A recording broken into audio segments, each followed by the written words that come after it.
Everyone for coming. Welcome to the Doxy.me Research Grand Rounds. This is a monthly series where we get together and talk about cool telemedicine research and see what new interesting findings are out there. This month we have Dr. Julia Ivanova presenting on a research study that we actually did a few years ago before the pandemic, and now we are updating that with a replication of that study. So thank you, Dr. Julia. Take it away. Thank you, Triton. All right, so just a little bit again, this is from the research team. We're here to hopefully bridge that gap of what we're doing and how that relates to the whole company, and just provide some little bit of knowledge here and there that we obviously love to share with you guys. With that in mind, before we dive into the studies, just want to tell everyone when we're talking about real-time telemedicine or telemedicine period, during this period right now, we're really talking about telemedicine between a patient and their established provider, between a patient and established care organization, or between a patient and a totally new provider or organization. These delineations and distinctions will play a pretty significant part in some of the analyses that we'll be discussing in just a little bit. So with that, let's talk about a 2017 study that was completed. It was able to recruit over 4,300 people nationwide, and it was really focused on patient preferences regarding telemedicine via survey. What did we find from this survey? Well, we found that only 5.3% of our participants actually knew that their PCP offered telemedicine, and only 3.5% had actually used telemedicine at that point. So that's about 150 people of the 4,300 people that we recruited for this study. Also, a little bit on the side, for those that didn't have a PCP, only 4.6% had actually used telemedicine there. So another thing that we also looked at was willingness and comfortability of our participants in using telemedicine. And what you're seeing here is the result of our participants' willingness to use telemedicine in 2017. And what we found was that while the majority, 51.9%, said that they were willing to try telemedicine with their established provider, we saw that that willingness kept going down as that relationship or trust with their singular provider kind of spread out as well. So what you're seeing here is a clear trend where the further away you go from a trusted relationship between provider and a patient, the less willing that patient is to use telemedicine. When we looked at comfortability, we actually saw that it essentially mirrored willingness. So very little changes here in 2017. Some other topics that we also asked the participants to look into, we found that 19.8% of our participants felt that PCPs offering telemedicine was something that was really important to them at that point. And further, of the 4,300, we also found that 15.3 were saying that they would consider switching to a provider who offers telemedicine at that point. So again, 2017. Some of the other interesting results that we had here was that the majority, 56.3%, felt that having that established trusted relationship with their PCP was important in telemedicine. And again, this is something that we saw with the comfortability and willingness. So it was nice to see that those two correlated, and what we were seeing on both of those were indeed what was going on. So always a nice little way to check that what we're seeing is what they're saying.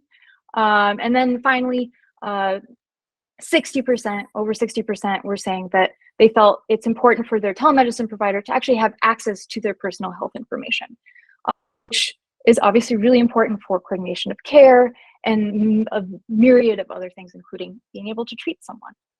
So this was essentially a little overview of the 2017 study. Obviously, there are more results that we can go over, but in the interest of time, this is what we're focusing on here.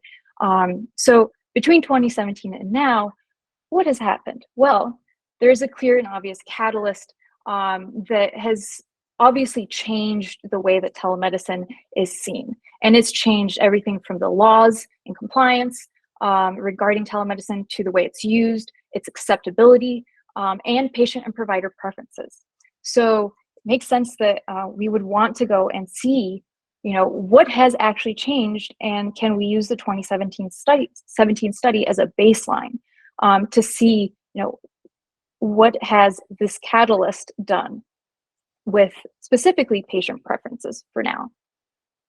So these are the differences in numbers, and obviously, which is something I think everyone expects, but it's really nice to see this drastic change. So we see going from 5.3% of people who know that their PCP offers telemedicine to 61.1%. From 3.5% who had used it to 34.5%. And then 4.6 who had used it outside of their PCP. Now we have very similar numbers again to 32.9. So now we have a third of our participants of 4,500 people in this nationwide study that we did this summer saying that they've used telemedicine. So while we see these numbers are vastly different, and obviously we've made huge improvements, what that also means is that we have 2/3 of people that we can also reach out to. So there's obviously room for improvement, which is always good for us and good to know where things are going. Now, when we looked at willingness, what you see is the white vertical lines are where the 2017 rates were and where we're at now in terms of willingness to use telemedicine. And what we'll see are two things. One, obviously, willingness has increased overall, which is amazing and incredible, and that's exactly what we were hoping to see. The other thing that we also noted here is for willingness, that trend of trust clearly causing a little bit less willingness as, instead of going with their established provider, going to a different provider within the same organization or a totally different provider from a totally new organization. We had this trend line. I don't know whether you can clearly see my arrow there moving. Now we have a much less reduced and less severe trend. So clearly COVID and exposure to telemedicine and people talking about it and having this within part of their lives has increased willingness overall, but it's also decreased that trust trend, which is really interesting. Another interesting thing is when we looked at comfortability, we actually didn't quite see that same trend occurring. So while we, again, overall see that comfortability increased greatly, we saw it increasing in step amongst all three of those categories. And it wasn't as huge of a step for a different provider from a different organization as it was with willingness. So something to think about moving forward. Now, again, looking at the 2017 to 2022, what are the differences? Again, overall increase in all of these. So from 19.8%, now we have 41.7% saying that they felt that their PCP offering telemedicine was important. We also have nearly doubling of people saying that they would consider switching to a new provider who offers telemedicine. On that same kind of discussion, we have an obvious increase in people who feel that their established relationship with their PCP was important in their wanting to use telemedicine. And again, another increase in terms of participants, patients feeling like their telemedicine provider should have access to their health records. So again, these increases are expected, but it's really good to see it in the numbers here, reflected very clearly. Now, the other thing that we were able to do, we had specific questions. We had questions about satisfaction with using telemedicine, in terms of ease of use of using telemedicine, especially and when compared to in-person visits. And then finally, what was their overall feeling of telemedicine? And so we were able to introduce these questions. So these are like little extras to the 2017 survey. So one thing that we found here was that when it came to satisfaction, when you look at in-person versus telemedicine, and what you'll see here is with PCP or another provider, we see that satisfaction is very similar between in-person and telemedicine. Again, in-person, slightly more satisfaction, but this effect seems to be less so with the other provider. When we look at easiness to complete a visit, we then find that telemedicine is rating higher than in person. And this is something that we've been seeing in interviews with providers and discussions. I'm sure everyone has had discussions with family or patients, and they've been finding that it is easier to use telemedicine than going in person. So again, reflected in the numbers that we're seeing here. And these are specifically coming from patients who have used telemedicine. So this is coming from actual knowledgeable, experienced patients who are able to compare this. And then finally, we have a very interesting number. So in terms of disappointment, so when we asked whether patients would feel disappointed if telemedicine was no longer provided for their PCP or other provider, we had a resounding about 70% of those participants saying they would be disappointed. Obviously varying levels, but overall, it's very clear that telemedicine is here to stay. So what are the key takeaways from this, then and now of this survey? Well, we found out that with increased exposure to telemedicine, thanks in part to COVID and the way everything was essentially forced to include telemedicine, it increased willingness and comfortability. And again, to point out that willingness specifically with exposure, it made people more willing to use telemedicine even when they're maybe not as comfortable. So previously in 2017, we were seeing that comfortability and willingness were essentially mirrored. Now we're seeing that they're not quite as mirrored, but people are still more willing to use it. Another thing that we were finding is that, again, established patient-provider relationships yield highest comfort and willingness. That's something that's expected. But honestly, in research, trust, and specifically within the patient-provider relationships, is not something that's very easy to look at and measure. But it is something that may be worth looking into more. How to increase trust when it's not just the patient provider, maybe it's the patient organization or patient to need for healthcare. So again, little things to think about for the future. And then again, we had about 70% of our participants saying that they'd be disappointed if they lost their access or their ability to have that option to use telemedicine with their PCP or other providers. We were also finding that satisfaction was similar for both in-person and telemedicine, very close. In-person still a little bit higher, but very close. And then again, in terms of ease of completing visits, telemedicine ranks higher. So with that, I'm sure you guys may have questions. I just want to say thank you for listening to me. Kind of rattled it off fairly quickly, but I want to make sure that we can get to questions if you guys have them. As you can see in that first reference, I was the one that led the study 5 years ago on this, and it was always the intention, even then, to conduct the survey again 5 years later, or yeah, a couple years later, but 5 years is a good round number. Little did we know that COVID was going to introduce itself. We thought it'd be a nice slow increase. So we asked the questions in a certain way that we could compare before and after. And I'm just blown away by the results.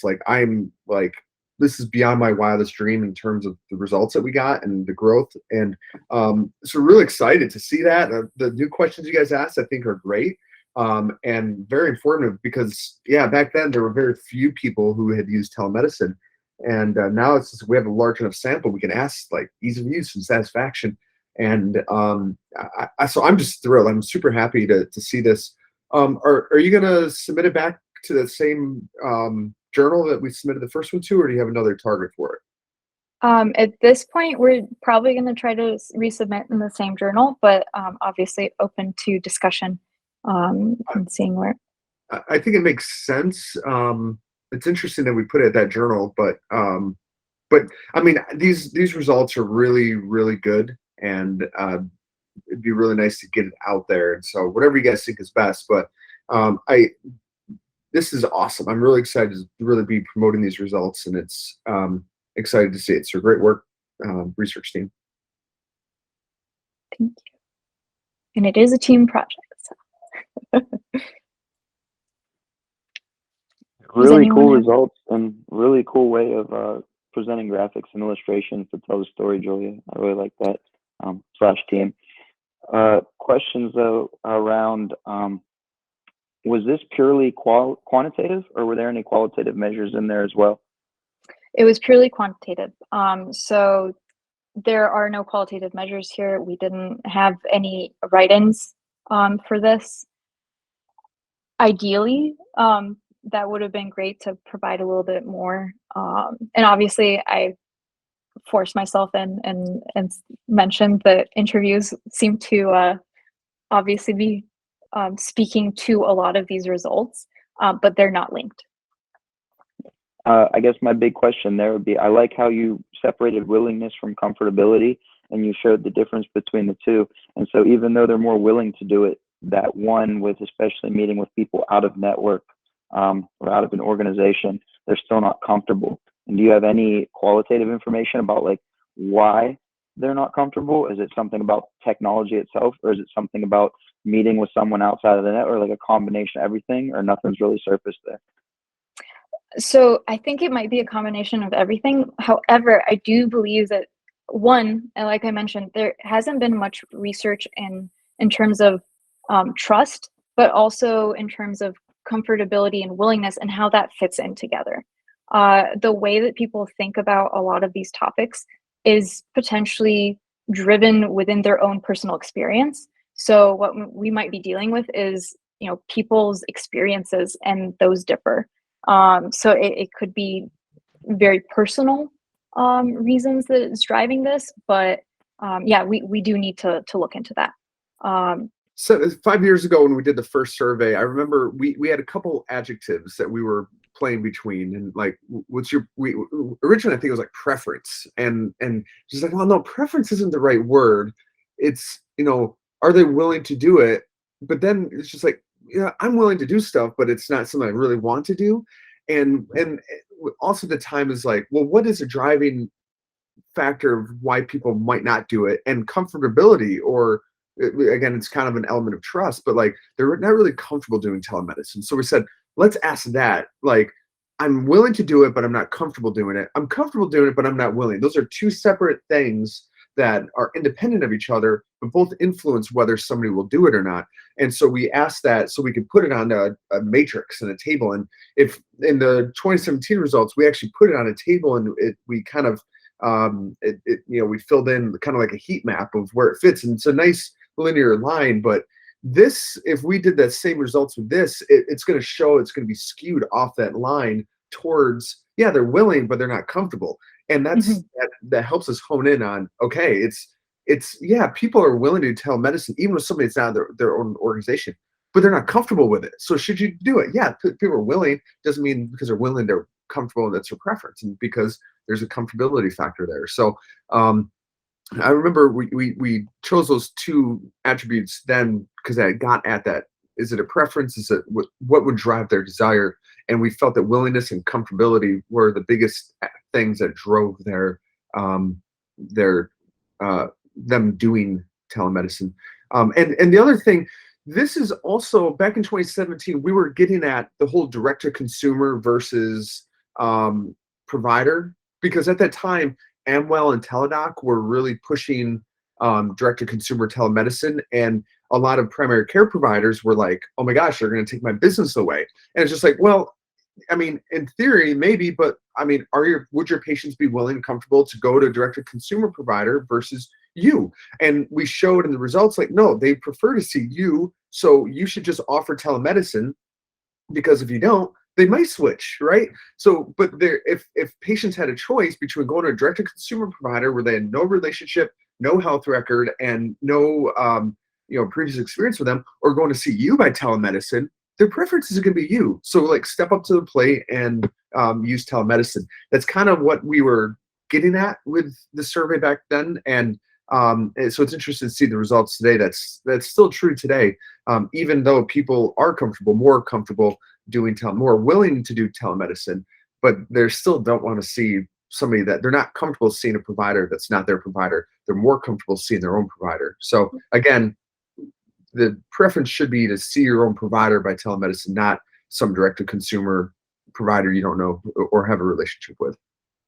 And just a quick note and kind of link again with patients and providers, talking with providers, a lot of them said that pre-COVID, they were against using telemedicine. They were saying like, oh, I recall saying, I'd never use telemedicine. In person is best. And now when we talk with them, they're saying, I'd never want to do in person again. I'm trying to get rid of my patients and trying to get them to come and telemedicine is so much better. So there's a certain amount of, obviously we were talking about exposure. And so this discussion and whatnot, but also just once you use it and you see that it can work, that's like the biggest hurdle. And there's a little bit of that going on here too. Another interesting thing that this is only looking at primary care providers. It's not asking about therapists or other type of specialists or ancillary care providers. And so in the study, we very clearly point out primary care provider, somebody who, I forgot the actual wording, but it's like, this is who you go to first for your needs. And so that's why it's like, 30% have used it. Yeah, it's like how many people have seen their doctor by telemedicine, their primary care provider. But if you ask a question about therapists and counselors, that number is going to be much higher. But just remember that this is, in order to keep the data clean, we focus it on primary care providers. We could ask the same question another specialist and you get different results. And just for the record, I have seen my primary care provider by telemedicine. So I'm one of the 30%, 1 in 3. All right. Well, if there are no other questions, I want to thank everyone again for coming to these Grand Rounds talks. Julia, that was a very informative discussion, I think. And we look forward to the next one. Thanks, everybody. Great work. Great job. Thank you, everyone. Bye.